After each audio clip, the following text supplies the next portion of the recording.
សួស្តីមិត្តភ័ក្តិអរគ្នាជួបមួយខ្ញុំបាទហ្វាំងដាថាវីដេអូនេះផងដែរខ្ញុំមកបញ្ជានៅគ្នាពីរបៀបហេតុដូចខ្ញុំអញ្ចឹងគ្នាយើងបាទអាហ្នឹងគេដាក់លើ Free Fire មិនអញ្ចឹងគ្នាយើងបាទហើយបើសិនគ្នាយើងចង់ចេះក៏មើលវីដេអូហ្នឹងដល់ចប់ទៅគ្នាយើងបាទហើយដំបូងឡើយគ្នាយើងគ្រាន់ clear game ចោលមកហើយគ្នាយើងគ្រាន់តែចូល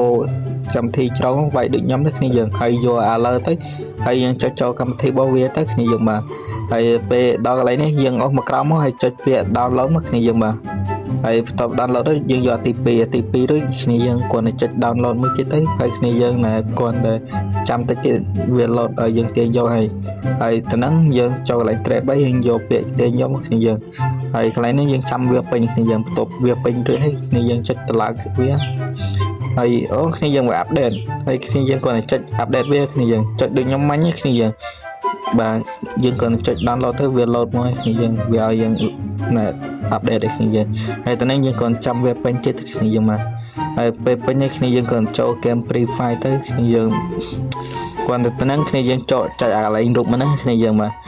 ហើយចុចអាកន្លែងរូបមកនេះទៅដល់កន្លែងហ្នឹងវាឲ្យយើងណាដាក់ឈ្មោះដាក់អីចាតែកន្លែងហ្នឹងគ្នាយើងយកឯងមិនចាំខ្ញុំប្រាប់ឲ្យគ្នាយើងមកហើយបើគ្នាយើងអត់យកកន្លែងណាគ្នាយើងអាច comment សួរខ្ញុំបានអញ្ចឹងគ្នាយើងហើយចូលមកដល់កន្លែងនេះវាអត់ទាន់ឲ្យយើងណែចូលព្រាមគ្នាយើងវាត្រូវការយើងពេញ ID គ្នាយើងឃើញ ID ខាងលើគ្នាយើងក៏ copy ID ហ្នឹងហើយគ្នាយើងចូលកម្មវិធីច្រងវាយពាក្យដូចខ្ញុំមក UNLO ហ្នឹងគ្នាយើងឃើញលើគ្នាយើងចុចកម្មវិធីរបស់វាមកហើយចុចយកទី2ទៅគ្នាយើងក៏ពេញ ID ទៅហើយគ្នាយើងចុចណែនេះវាទៅគ្នាយើងមកចុចថយក្រោយចុចថយក្រោយចឹងគ្នាយើងហើយពេលគ្នាយើងណាពេញតាមណែកោកាវាហើយគ្នាយើងណាគ្រាន់តែចូលកែមកគ្នាយើងបន្ទាប់យើងពេញវាចប់ហើយគ្នាយើងក៏ចូលកែមកនឹងបាន 100% មកគ្នាយើងមកហើយគ្នាយើងអាចមើលបានគ្នាយើងមក